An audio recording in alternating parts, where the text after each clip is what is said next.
Assalamualaikum warahmatullahi wabarakatuh. Alhamdulillahirabbil alamin wa bihi nasta'inu ala umurid dunya waddin. Assalatu wassalamu ala asyrafil anbiya'i wal mursalin Sayyidina Muhammadin wa ala alihi wa sahbihi ajmain.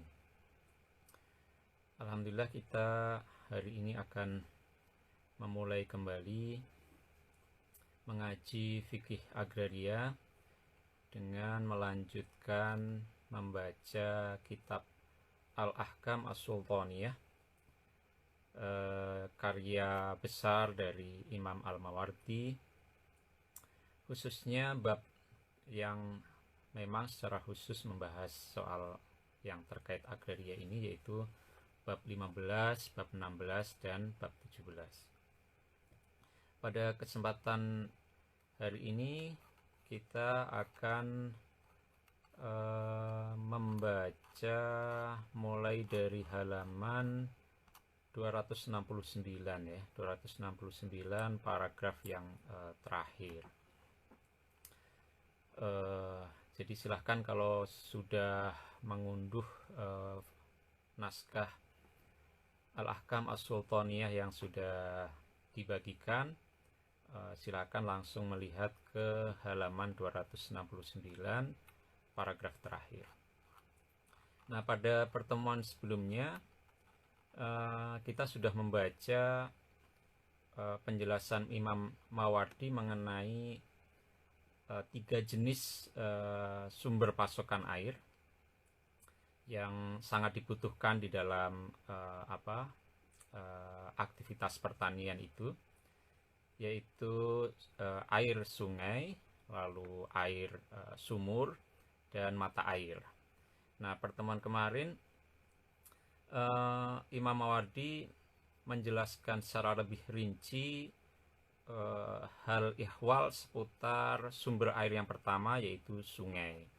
Jadi menyangkut sumber yang berasal dari sungai ini, ada 3 klasifikasi yang dibedakan oleh Imam Mawardi, yaitu sungai besar yang merupakan sungai alami, sungai yang diciptakan oleh Allah, tidak ada campur tangan manusia di dalamnya.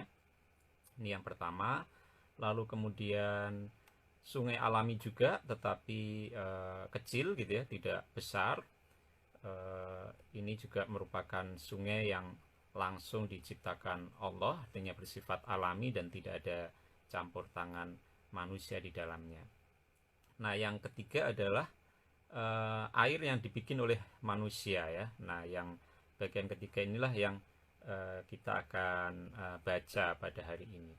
Nah, untuk setiap bagian ini tentu ada implikasi ya, implikasi baik terkait dengan pengaturan irigasinya maupun menyangkut jaminan hak-hak orang atau hak-hak hewan ya, bahkan hak-hak tanaman terhadap air yang berasal dari 3 sumber itu ya.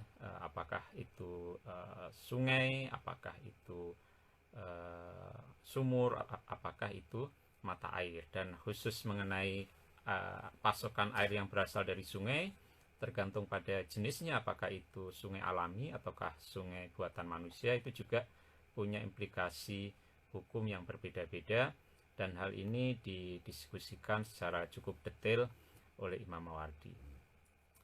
Nah, hari ini kita akan membahas bagian yang ketiga dari air sungai, yaitu air yang berasal dari kanal-kanal yang diciptakan oleh manusia ya, bukan yang bersifat alami. Baik, sebelum kita mulai membaca, marilah kita mengirimkan surah Al-Fatihah kepada junjungan kita Nabi Muhammad SAW, juga kepada pengarang kitab ini. Semoga dengan bacaan itu kita mendapatkan manfaat dari ngaji agraria ini ya. Ala hadiniyah wa ala kulli niyatin sholihah wa ila hadratin Nabi Mustafa Muhammadin sallallahu alaihi wasallam wa alihi wa aswajihi wa dzurriyyatihi wa jami'i ahli baitihi wa ila ruhi musannifi hadzal kitab rahimahullahu taala wa nafa'na bihi wa bi ulumihi fid dharain amin Al-Fatihah. Bismillahirrahmanirrahim. Alhamdulillahirabbil alamin arrahmanirrahim maliki yaumiddin. Iyyaka na'budu wa iyyaka nasta'in ihdinas siratal mustaqim siratal ladzina an'amta 'alaihim ghairil maghdubi 'alaihim waladdallin. Amin. Qala al-musannifu bismillahirrahmanirrahim. Wal qismu tsalis, adapun jenis atau bagian yang ketiga dari sungai ya. Wal qismu tsalis, adapun bagian yang ketiga minal anhari, dari sungai-sungai ya, karena Imam Mawardi membedakan 3 kategori sungai ya, seperti tadi disampaikan, sungai alami yang diciptakan langsung oleh Allah dan sungainya itu sangat besar. Lalu yang kedua sungai alami tetapi yang ukurannya tidak besar ya. Nah, yang terakhir, ini bagian yang ketiga adalah sungai-sungai yang ma'ihtafarohu, yaitu yang digali, yang menggali pada sungai itu al-adamiyuna, manusia ya.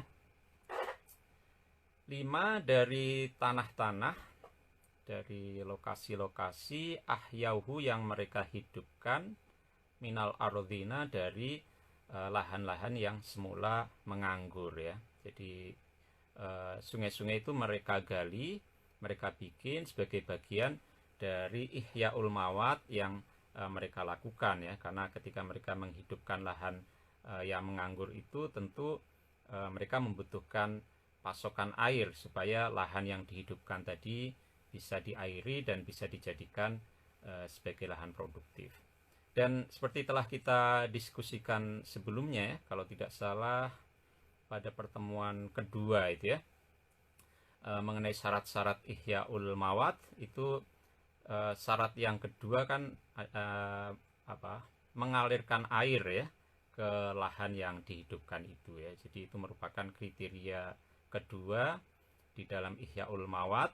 Ada 3 kriteria yang kalau kriteria itu terpenuhi, maka implikasinya adalah lahan itu kemudian menjadi hak milik bagi orang yang menghidupkan. Nah, jadi ketika sampai pada kriteria kedua itu, yaitu mengalirkan air, maka ini kemudian sampai kepada diskusi juga mengenai jenis-jenis air sungai, yaitu air sungai yang digali oleh manusia ya, kanal-kanal gitu ya, saluran irigasi.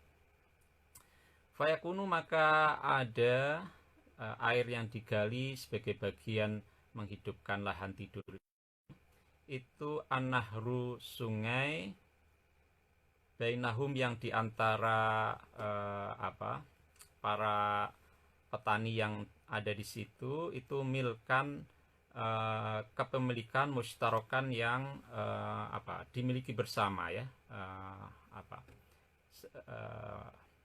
ya mereka berserikat di dalam memiliki sungai tadi ya. Jadi sungai itu bukan sungai yang dimiliki secara perorangan, tetapi itu menjadi milik bersama di antara orang-orang yang tinggal atau yang mengolah lahan di lokasi lahan yang sudah dihidupkan, yang semula lahan menganggur tadi. Kasukokil marfu'i, ini ilustrasinya seperti lorong ya, gang yang ujungnya itu buntu ya. Kasukoki seperti lorong, istilah dalam bahasa Prancisnya itu cul-de-sac ya. Jadi jalan yang ujungnya itu buntu gitu ya, buntu, atau ujungnya itu kemudian memutar balik gitu ya. Jadi di ujungnya kemudian ada lingkaran yang kemudian memutar balik itu, sehingga jalan itu tidak tembus ke tempat lain. Al-marfu'i baina ahlihi, yang ditinggikan di antara para warga yang tinggal di situ ya. Nah, sebagaimana halnya sungai yang dimiliki bersama tadi, maka layah tasu tidak tidak khusus ya, tidak tertentu ahaduhum salah satu di antara warga lorong ini bimilkihi memiliki lorong tadi ya. Jadi saluran itu, lorong itu, gang kecil itu, wilayah jalannya itu menjadi milik bersama ya. Termasuk juga ruang yang kemudian berada di atas jalan itu. Kalau misalnya bangunan rumah yang ada di kiri dan kanan lorong itu adalah bangunan yang bertingkat ya, mungkin seperti apartemen itu ya, atau rumah-rumah yang ditinggikan ya sepanjang lorong itu, maka bukan hanya jalanannya itu sendiri yang menjadi milik bersama, tetapi ruang yang berada di atas jalan itu juga menjadi milik bersama. Tidak bisa diklaim oleh salah satu warga yang ada di situ. Fa'ingkana, maka jika ada hadan nahru, sungai ini, bil Basrota, itu ada di kota Basroh, yadkhuluhu, yang masuk ke dalam air yang digali tadi itu, ma'ul madi, air pasang.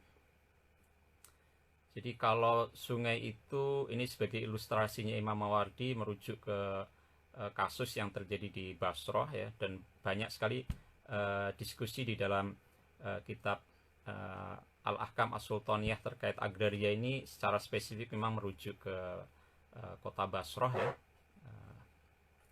Nah, jadi kalau sungai yang digali tadi, kanal yang digali tadi itu ada di kota Basroh, lalu masuk ke sungai yang digali oleh orang-orang itu, air pasang, maksudnya ini air yang berasal dari limpahannya sungai Tigris dan Efrat gitu ya.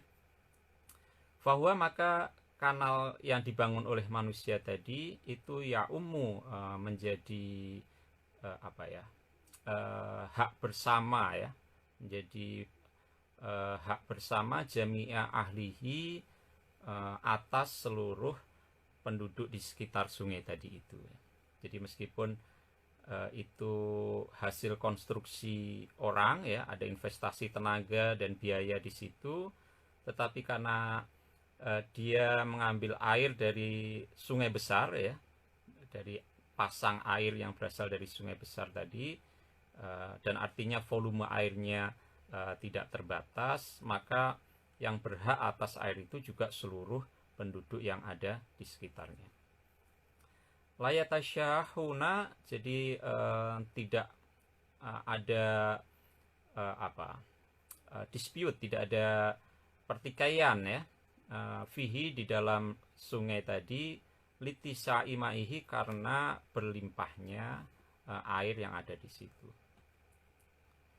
Walayah tajuna, dan tidak membutuhkan penduduknya, ahlihi tadi, ila habsihi, untuk membendung sungai yang airnya berasal dari limpahan sungai besar tadi. Li'uluwihi, karena tingginya permukaan airnya, bilmati, pada saat, jadi karena pada saat pasang airnya, permukaannya itu cukup tinggi, maka permukaan air yang tinggi itu membuat mudah untuk airnya disalurkan ke lokasi yang membutuhkan ya, lokasi pertanian yang membutuhkan, tanpa perlu dibendung ya, seperti itu. Ilal hati, hingga pada satu batas, alladzi tartawi, yang mencukupi, ilal hati, hingga batas ketinggian, maksudnya batas ketinggian air, artinya kalau batasnya itu tinggi, itu menunjukkan volume airnya cukup banyak. Alladzi tartawi, yang mencukupi, minhu, dari sungai tadi, jami'ul ardina, seluruh lahan pertanian yang ada di sekitarnya. Tsumma yakbidu, lalu kemudian surut ya air, ba'dal irtiwai, setelah pengairannya di lokasi lahan pertanian tadi, fil jasri, di dalam saluran-saluran ya. Jadi setelah sungainya tadi itu mendapatkan aliran pasang air dari sungai besar, lalu kemudian diairkan sehingga mencukupi semua lahan pertanian, lalu air itu kemudian dikeluarkan kelebihannya ke saluran-saluran yang sudah disiapkan. Nah, ini situasi di Basrah seperti itu. Jadi di Basrah, meskipun banyak sekali kanal-kanal yang dibuat oleh manusia, tetapi pasokan dari sungai-sungai yang dibikin oleh manusia tadi berasal dari sungai besar juga ya. Jadi tidak ada isu mengenai kelangkaan di situ ya. Jadi seperti itu. Nah, bagaimana jika situasinya berbeda? Wa in kana bi ghairil Basrah, dan jika ada sungai yang dibikin manusia tadi itu bi ghairil Basrah, di luar kota Basrah. Ini berarti Basrah pada masa itu masih sangat agraris gitu ya, belum menjadi dia sudah menjadi kota besar ya untuk ukuran zaman waktu itu, tetapi masih dominan dengan lahan pertanian. Nah, bagaimana kalau di luar Basrah ya? Wa in kana bi ghairil Basrati, dan jika ada sungai tadi itu bi ghairil Basrah, di luar kota Basrah, minal bilati, dari wilayah-wilayah, dari daerah-daerah, allati la madda fiha, yang tidak ada pasang air ya, fiha, di daerah-daerah tadi ya. Misalnya tidak menjadi wilayah yang dilintasi oleh sungai besar seperti Tigris dan Efrat, yang dua-duanya masuk semuanya di kota Basrah. Wala jasro, dan tidak ada saluran-saluran ya yang bisa memasoknya. Fanahru, maka sungai yang dalam kondisi seperti itu, mamlukun, itu dimiliki, liman, bagi orang, ihtafarohu, yang menggalinya. Jadi karena tidak dipasok oleh limpahan air dari sungai besar, maka ada isu mengenai kelangkaan di situ. Dan karena ada isu mengenai kelangkaan di situ, maka siapa yang melakukan investasi ya, investasi tenaga maupun biaya untuk menggali saluran air itu, maka ya tentu itu punya implikasi pada hak milik gitu ya, pada hak milik. Jadi yang memiliki kemudian adalah orang yang menggalinya. Min arbabil ardina, dari para pemilik lahan ya. Tentu saja kita tidak bisa mengasumsikan bahwa untuk membangun sungai irigasi itu hanya bisa dilakukan oleh satu orang ya. Karena itu adalah investasi tenaga dan biaya yang sangat besar, dan lagi pula lahan-lahan pertanian itu kan tidak terisolir satu sama lain, tetapi saling menyambung ya, menjadi satu kompleks, satu areal pertanian ya. Jadi ketika mereka membuka lahan itu, maka mereka pasti melakukannya secara bersama-sama. Nah, jadi sungai yang semacam itu kemudian menjadi milik bersama para pemilik lahan pertanian yang membangunnya. Lahako, yang tidak ada hak ya, fihi, pada sungai yang semacam ini ya, lighairihi, bagi orang di luar para pemilik lahan yang menggalinya. Fi syurbin minhu, dalam hal memperoleh air dari sungai tadi. Wala maghidho, dan tidak ada hak untuk membelokkan ya, atau membuat sodetan gitu ya dari sungai tadi.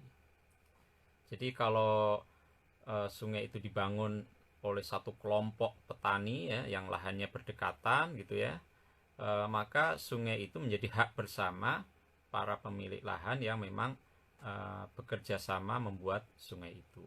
Jadi bagi orang lain di luar kelompok itu, mereka tidak berhak ya untuk memperoleh air dari situ, atau lebih-lebih kemudian membuat sodetan air untuk diarahkan ke lahannya gitu ya. Itu tentu tidak boleh.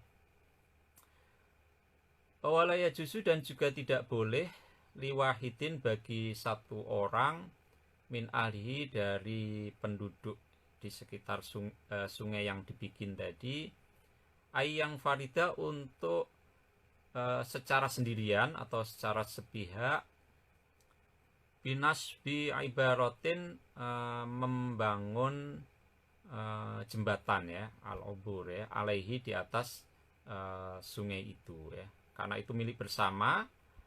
Meskipun orang itu adalah anggota kelompok yang membangun sungai itu, tapi dia tidak boleh berbuat secara sepihak, secara sendiri di atas saluran sungai itu ya, karena dia tidak punya hak pribadi di situ. Jadi hak itu adalah hak kelompok gitu ya, sehingga dia tidak boleh misalnya saja membangun jembatan ya secara sepihak gitu ya. Tentu itu bisa dilakukan kalau ada persetujuan bersama. Wala biraf'i ma'ihi, dan begitu juga tidak boleh untuk meningkatkan permukaan airnya ya secara sendiri gitu ya. Karena kalau itu dilakukan tentu akan merugikan petani yang ada di bawahnya ya, yang kemudian tidak dapat pasokan yang cukup misalnya, karena ketika dinaikkan lalu masuk ke lahannya sendiri, yang di bawah nanti tidak kebagian. Wala idaroti rohyin, dan begitu juga tidak boleh memutar kincir fihi di dalam sungai tadi secara sepihak, secara sendirian, illa an murodoti jami'i ahlihi, kecuali atas kerelaan seluruh anggota kelompok yang membangun sungai itu. Listirokihim, karena mereka semua berserikat ya, berpartner di dalam sungai tadi ya, karena mereka semua berpartner, berserikat, fima, di dalam segala hak dan wewenang menyangkut sungai tadi. Huwa, yang hak dan wewenang itu, mamnuun, dilarang, minat tafarrudi bihi, dari berbuat secara individual di dalamnya. Jadi hak dan wewenangnya itu bersifat ishtirok ya, dimiliki, di-share bersama oleh semua anggota kelompok. Kama la yajuzu, nah ini diberi lagi ilustrasi oleh Imam Mawardi dengan kondisi di perumahan, ada lorong tadi yang tadi sudah disampaikan tadi. Kama la yajuzu, sebagaimana tidak boleh fis suqaqil marfu'i, pada lorong yang ditinggikan gitu ya, maksudnya mungkin posisinya mendaki gitu ya. Ayyaftaha ilahi, untuk membuka ke gang tadi, baban, pintu ya, yang kemudian akan menghalangi lalu lalang orang yang melewati jalan itu. Jadi kalau membuka pintu, daun pintunya harus ke dalam, tidak boleh ke luar, sehingga itu mengganggu lalu lalang di jalan itu ya. Jadi ini zukok ini memang lorong-lorong seperti di apartemen gitu, yang langsung berbatasan dengan rumah ya, tidak ada halamannya gitu ya. Jadi ini bukan dalam arti kompleks pemukiman di mana di depan rumahnya ada halamannya gitu ya, tetapi ini adalah seperti apartemen begitu, di mana jalan yang memisahkan antar bangunan apartemen itu langsung berbatasan dengan bangunannya ya, tidak ada halamannya. Nah, dalam hal demikian maka jalanan itu dan ruang di atasnya itu merupakan milik bersama, sehingga kalau ada seseorang yang kemudian membuka daun pintunya itu keluar, pasti itu akan mengganggu. Atau eh, kalau misalnya itu apartemennya bertingkat, lalu di di jendelanya itu kemudian dia membuat misalnya bangunan tambahan gitu ya, untuk jemuran atau apa gitu. Nah, itu tentu juga mengganggu tetangga yang di seberangnya ya. Jadi itu tidak boleh dilakukan kecuali atas izinnya. Wala ayyukhrija, dan hendaknya dan tidak boleh dia mengeluarkan alaihi pada sukok janahan, bagian yang menonjol dari bangunan rumahnya ya. Ya mungkin seperti apa ya, mungkin seperti beranda gitu ya, di lantai duanya dia membuat teras gitu ya, yang itu pasti akan memakan ruang publik yang ada di atas jalan itu gitu ya. Dan kalau semua melakukannya ya tentu jalannya itu akan misalnya akan terhalang dari sinar matahari, akan gelap dan segala macam, maka hal-hal semacam itu tidak dibolehkan. Wala yamudda, dan tidak apa membangun ya, menjulurkan alaihi di atasnya sabalton, apa ya, gerbang gitu ya mungkin ya, atau gapura gitu ya. Ya artinya bangunan-bangunan tambahan lah ya, yang kemudian mengganggu, memakan, menyita wilayah yang sifatnya publik yang dimiliki oleh semua orang. Illa bimurodoti jami'ihim, kecuali jika itu memperoleh ridho dari seluruh warga di gang itu. Nah, ini menjelaskan mengenai sungai yang kategori ketiga, yaitu sungai yang dibangun oleh manusia. Dan kemudian ada klasifikasi tambahan ya, dari klasifikasi yang lebih detail dari Al-Mawardi. Sungai yang dibangun itu bisa jadi pasokannya dari sungai besar, sehingga ketersediaan airnya tidak jadi isu, terus melimpah ya. Dan dengan demikian siapapun sebetulnya bisa memperoleh air dari situ. Atau sungai itu dibangun di daerah-daerah yang tidak terkoneksi ke sungai-sungai besar ya, sehingga ketersediaan airnya juga tidak cukup melimpah. Nah, dalam kondisi itu maka sungai tadi menjadi hak milik dari kelompok yang membangun sungai itu.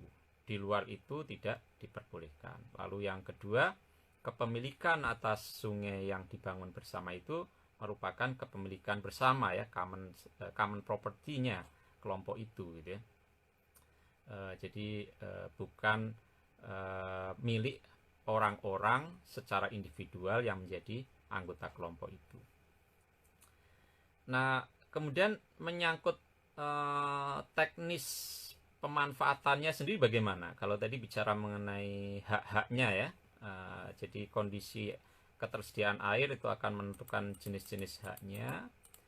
Lalu berikutnya Imam Mawardi mendiskusikan mengenai bagaimana pengelolaan pengairannya ini ya. Jadi teknis pengelolaannya ini seperti apa ya.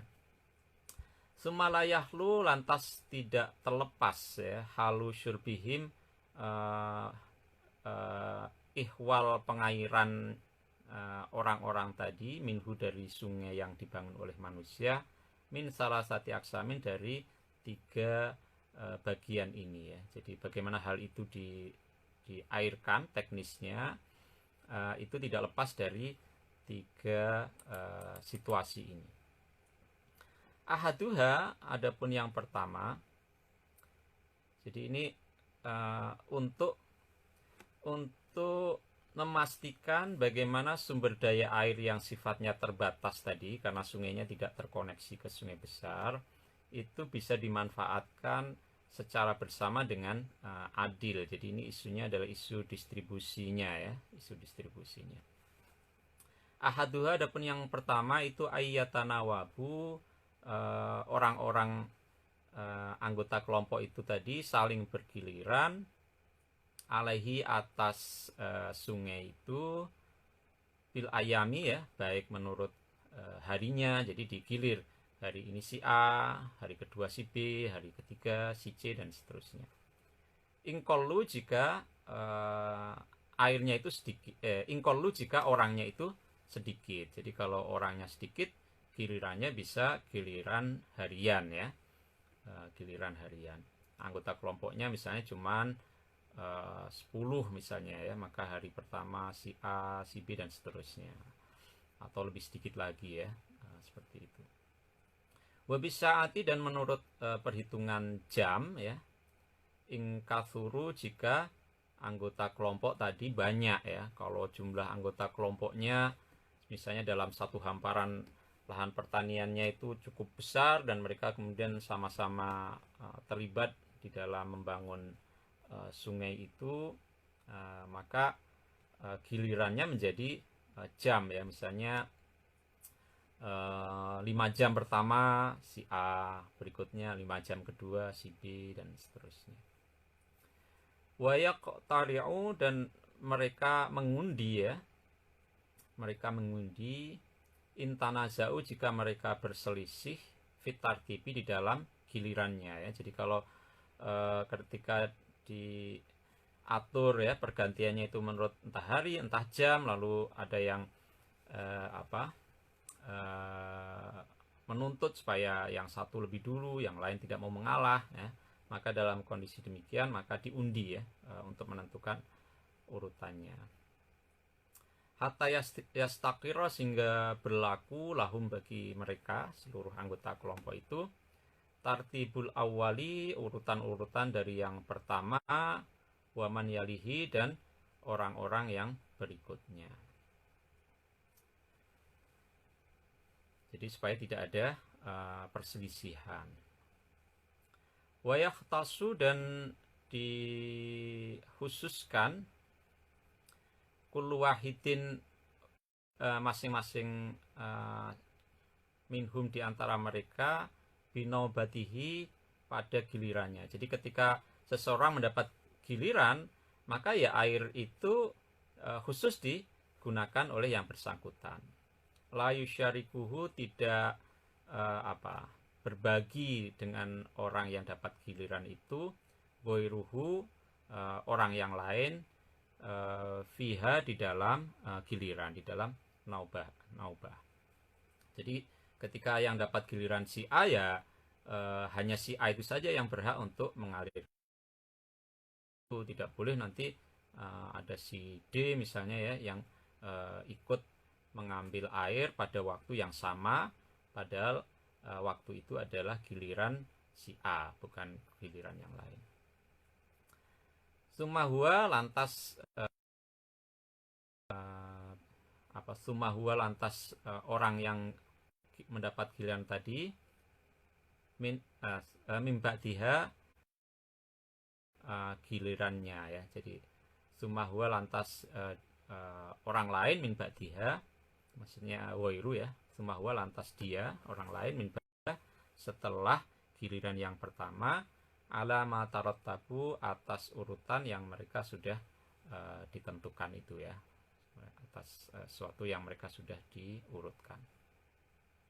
Jadi ini situasi pertama, mereka bergiliran menurut waktu ya. Jadi kriteria di dalam menentukan pembagian air, distribusi air adalah waktunya ya. Ini yang pertama ya. Jadi teknis di dalam pengairan itu yang pertama ditentukan menurut kriteria waktu, menurut urutan waktu. Wal qismusani, adapun cara yang kedua itu ayak tasimu, orang-orang yang anggota kelompok tadi itu membagi finahri, di sungainya itu, ardhon, satu satu luasan tertentu, bi khosyabatin, dengan kayu, tak khudu janibayin nahri, yang melintang kedua sisi sungai. Jadi kalau sungainya itu memanjang, lantas dipotong-potong ya, dibagi-bagi gitu ya, di sepanjang sungai itu dengan kayu yang melintasi dari sisi sebelah yang satu ke sisi yang lain ya, dibagi-bagi gitu. Wayuk samu, dan kemudian dibagi fiha di dalam di dalam sungai tadi ya mestinya. Hufurun, saluran-saluran, muqaddaratun yang ditentukan, bihukukihim sesuai dengan hak-hak anggota kelompok tadi, minal ma'i dari air ya. Jadi satu bagian yang sudah dikasih tanda kayu tadi itu, lalu dari situ ada aliran sungainya gitu ya. Lalu ada bagian lain nanti ada aliran sungainya ya. Fi kulli hufratin minha, pada setiap saluran minha dari sungai tadi, qadruma istahaqahu, ukuran air yang orang tadi berhak ya. Jadi setelah dibagi-bagi sungainya, dibatasi dengan kayu atau tali gitu, lalu dibuat saluran, di mana saluran itu diukur sesuai dengan ukuran sejauh mana hak si pemiliknya itu ya. Jadi mungkin kalau lahannya luas maka salurannya dibuat besar misalnya ya. Kalau yang lahannya kecil mungkin dibuat kecil gitu, atau disepakati ya, bukan menurut ukuran luas, karena ukuran luas nanti akan menjadi bagian yang ketiga ya, tapi ini disepakati misalnya si A mendapatkan debit air sekian gitu ya, maka itu disesuaikan dengan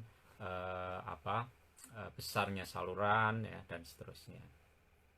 Min khumusin contohnya 1/5, au usrin atau 1/10. Jadi ini contoh pembagiannya yang disepakati gitu ya. Wa bi akhdihi, dan dengan mengambil air itu, ila ardihi, ke lahan pertaniannya, alal adwari, atas dasar giliran ya. Jadi kalau yang cara itu menentu, maka kalau cara yang kedua ini ditentukan menurut pembagian debit airnya ya. Jadi debit airnya itu dibagi-bagi dengan mengatur sungai itu diberi batas-batas gitu, lalu dari situ nanti ada saluran-saluran yang akan mengalirkan, dan seberapa banyak air yang mengalir keluar itu disesuaikan dengan jatah debit yang disepakati, apakah 1/10 atau 1/5 ya. Ini mungkin ukuran-ukuran yang berlaku pada saat itu ya. Kita tidak memperoleh penjelasan dari Imam Mawardi pengertian humus atau osr di sini ini sebetulnya dalam pengertian apa, tapi itu hal yang tidak mengurangi substansi dari penjelasan ini, yaitu soal yang lebih teknis. Wal qismu tsalis, adapun cara yang ketiga di dalam teknik mengairkannya itu tadi, ayah firo, hendaknya menggali, kullu wahidin, masing-masing petani, minhum, dari anggota kelompok yang punya lahan pertanian tadi, fi wajhi ardihi, ke jurusan lahan pertaniannya, syarban muqaddaron lahum, syarban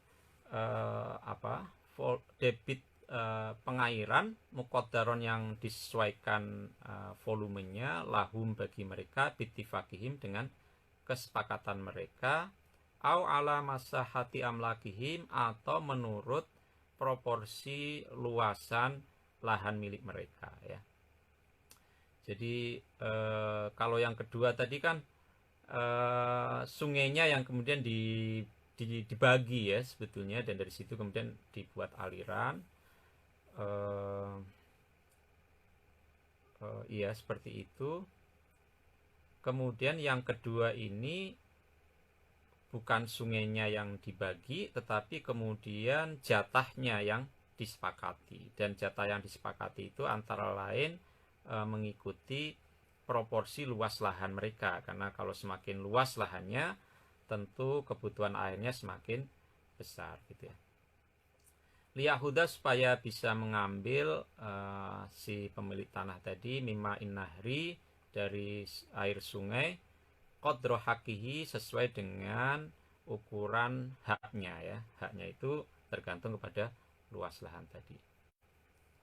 Wayusawi dan menjamin kesamaan hak jami'ah antara seluruh partnernya, di antara seluruh kongsinya di dalam anggota kelompok tadi.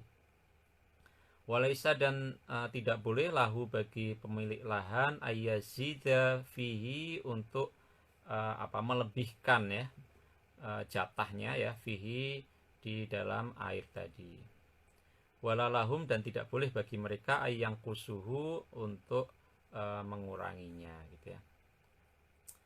Walali wahidin dan tidak boleh liwahidin bagi salah satu minhum dari anggota kelompok tadi itu ayu akhiro untuk, jadi ini mengakhirkan itu dalam konteks aliran sungai ya. Jadi artinya ada bagian yang downstream, bagian yang lebih ke hilir, ada yang bagian yang lebih ke hulu upstream gitu ya. Jadi ini tidak boleh kemudian merubah urutan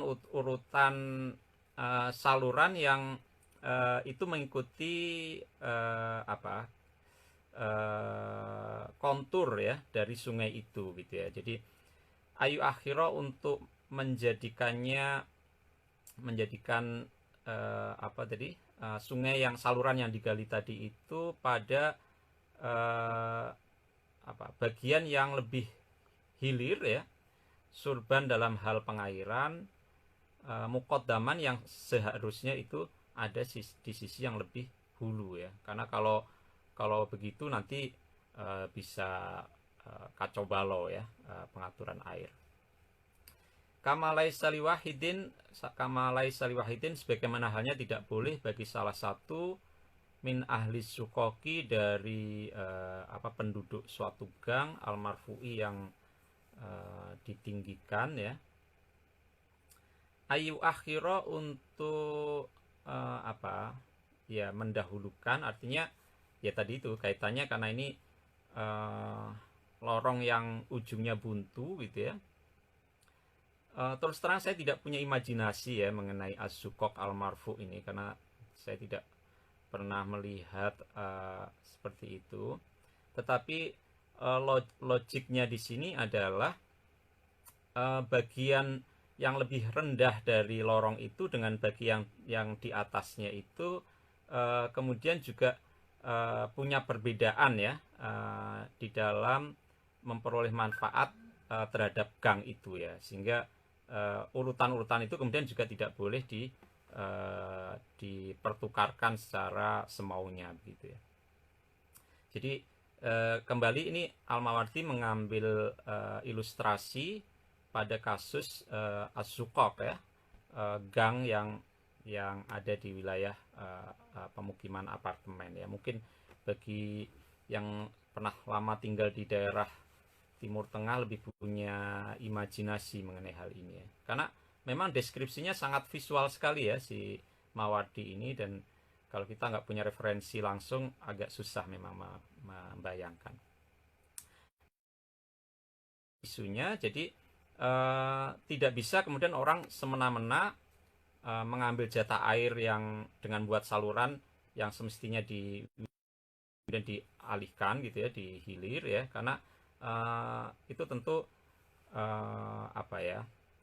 akan merusak sistem pengelolaan airnya. Nah begitu juga dalam hal di gang itu ya, di lorong di wilayah apartemen, akses keluar dari rumah menuju ke gang itu juga tidak bisa dibuat seenaknya. Dan begitu juga tidak boleh lahu bagi pemilik lahan ayu qaddima untuk menjadikan salurannya di wilayah yang lebih hulu ya. Jadi dia membuat sudetannya itu ngambil ke bagian sungai yang lebih atas gitu ya. Surban dalam hal pengairan, muakhoron yang sebetulnya dia lebih pas ya, jatahnya itu ada di sisi yang lebih hilir gitu ya. Wa injaza, dan sekalipun boleh ayu kotima untuk menjadikan lebih dulu baban pintu di lorong muakhoron yang semestinya lebih atas ya, lebih atas. Jadi kalau dalam hal di lorong itu yang di atas yang di bagian akhir itu didahulukan tuh boleh ya. Kenapa? Li'ana fi taqdimil babil mu'akhor, karena dalam hal mendahulukan pintu yang mestinya ada di akhir itu iktisoron, justru membatasi, justru merupakan pembatasan ala ba'dil haqi, atas sebagian hak orang itu sendiri. Jadi ketika dia mendahulukan pintunya padahal jatah pintunya itu di akhir, maka dia sebetulnya membatasi haknya sendiri. Jadi dia tidak mengambil haknya orang lain, tetapi justru dia membatasi haknya sendiri. Wa fi taqdimis syurbi, sementara di dalam hal irigasi mendahulukan pengairan ya, artinya menjadikan sodetannya itu di wilayah hulu untuk irigasi yang semestinya muakhor ya, fi taqdimi syurbil muakhor, itu ziyadatun alal hak, justru merupakan penambahan atas hak yang semestinya diterima ya. Jadi berbeda ya, kontras dari yang di perumahan. Kalau di dalam pengairan misalnya sodetannya itu ada di wilayah yang lebih hilir, lalu dia membelokkan sodetannya itu mengambil jatah yang lebih di hulu, nah itu kan berarti dia memperoleh tambahan atas apa yang semestinya menjadi haknya ya. Karena sebetulnya prinsip di dalam pengairan air, di dalam irigasi dari sungai itu kan mengikuti hukum gravitasi ya, dan karena itu pada pertemuan sebelumnya kan sudah dijelaskan juga prinsipnya adalah yang di hulu mengambil dulu, lalu kelebihannya dialirkan ke yang bawah dan seterusnya dan seterusnya. Nah kalau ini dikacaukan, maka salurannya jadi ya saling berpotongan dan akhirnya ya rusak semua sistem irigasi di situ. Nah ini 3 cara, 3 teknik di dalam menjamin distribusi air. Fa'amma harimu hadzal nahar, maka adapun harimnya sungai ini, jadi harim ini sudah kita bahas pada pertemuan keempat kalau tidak salah ya. Jadi harim itu satu wilayah yang harus dijaga, diperuntukkan secara khusus untuk berjalannya fungsi tertentu ya. Jadi ada harim untuk lahan pertanian, ada harim untuk wilayah perkotaan ya. Jadi harim itu kemudian menjadi public space ya, yang tidak boleh dimanfaatkan secara pribadi karena dia punya fungsi yang terkait dengan yang lain ya. Misalnya kalau untuk pertanian maka harimnya adalah wilayah lindung gitu ya. Kalau untuk sungai berarti ya ada bantaran ada sempadan sungai ya, yang harus dijaga gitu ya. Fa'ama harimu hadzal nahri, maka adapun harimnya sungai ini al-mahfuri yang telah digali fil mawati di dalam lahan yang semula menganggur, fahuwa, maka hal itu, harim itu, inda Syafi'i, menurut Imam Syafi'i, mu'tabarun, diperhitungkan, bi'urfin nasi, menurut kebiasaan adat tradisi orang-orang, fi mithlihi, di dalam semisalnya lingkungan yang serupa. Wa kadzalika, dan demikian juga hukmul qonati, hukumnya kanal gorong-gorong ya, gorong-gorong ya, saluran air di bawah tanah. Li'annal qonata, karena sungguhnya al-qonat itu nahrun batin, sungai yang tertutupi ya, sungai yang ada di bawah ya. Jadi ini menurut Imam Syafi'i juga ditentukan menurut urf ya, menurut kebiasaan. Waqala Abu Hanifah, dan berkata Imam Abu Hanifah, harimun nahri, adapun harimnya sungai ya, kawasan yang harus dilindungi di sepanjang sungai itu malqotinihi, sejauh keberadaan tanah liatnya ya. Jadi sejauh keberadaan tanah yang selalu basah karena terimbas oleh aliran sungai yang ada di sungai itu. Jadi sejauh itulah maka itu harus dijaga juga, tidak boleh digunakan di luar fungsi yang untuk melindungi sungai itu, misalnya dirubah menjadi pemukiman atau dirubah menjadi hal-hal lain yang kemudian mengancam fungsi sungai itu. Qala Abu Yusuf, berkata Abu Yusuf, wa harimul qonati, adapun harimnya al-qonah, gorong-gorong itu malam yasih, bagian-bagian yang sejauh tidak muncul ala wajhil ardi, di atas permukaan bumi ya. Artinya apa? Artinya bagian di sekitar gorong-gorong itu di luar yang ada di permukaannya ya, karena di atas permukaannya mungkin jadi jalan, mungkin juga ada rumahnya di situ ya, di atasnya itu, tetapi yang di bawahnya itu, di sekitarnya gorong-gorong itu adalah harimnya. Wakana, dan ada al-qonah itu jami'an, menampung lil ma'i, wakana, dan ada harimnya itu jami'an, menampung lil ma'i, bagi air.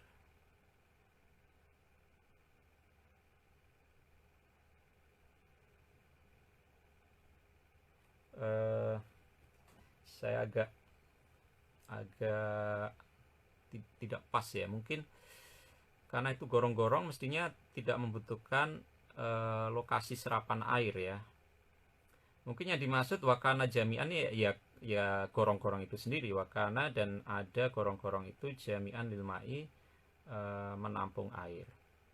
Atau kalau ini harim, mungkin gorong-gorong itu tidak dalam arti kedap air gitu ya, sehingga dia tetap membutuhkan wilayah serapan airnya ya. Ya ini kita mauqufkan lah ya. Terus terang saya juga tidak punya imajinasi mengenai al-qonah ya, yang sangat banyak ditemukan di wilayah Timur Tengah itu ya. Kalau di kita gorong-gorong itu kan justru menjadi saluran pembuangan ya, saluran pembuangan untuk limbah rumah tangga dan segala macam itu. Tapi kalau di sana al-qonah itu justru untuk mengairkan air bersih ya. Walihadal qauli, dan bagi pendapatnya Abu Yusuf ini, wajhun mustahsanun, ada segi yang berguna ya, yang hasan ya, yang dianggap hasan ya. Demikian ya yang kita bisa tuntaskan dari pembahasan mengenai bagian ketiga dari sungai ya. Sungai itu menurut Imam Mawardi dibedakan menjadi 3. Sungai sebagai sumber pasokan irigasi, sungai yang besar yang itu bersifat alami, lalu sungai alami tapi ukurannya kecil, lalu yang ketiga adalah sungai yang merupakan hasil konstruksi manusia. Nah, pada kesempatan kali ini kita sudah mendiskusikan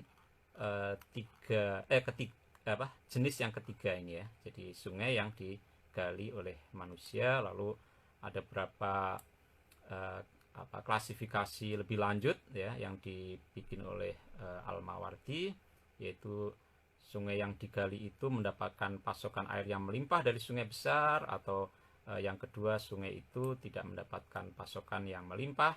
Dan di sini ada isu mengenai scarcity, kelangkaan, dan karena itu maka butuh pengaturan-pengaturan yang lebih lanjut, lebih teknis untuk memastikan hak-hak setiap orang itu bisa dipenuhi secara adil.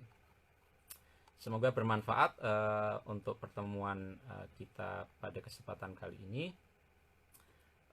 Kurang lebihnya mohon maaf, dan insya Allah besok kita berlanjut ke jenis air yang kedua ya, yaitu air sumur ya. Kalau sekarang kita masih membahas air sungai, insya Allah besok kita akan membahas air sumur.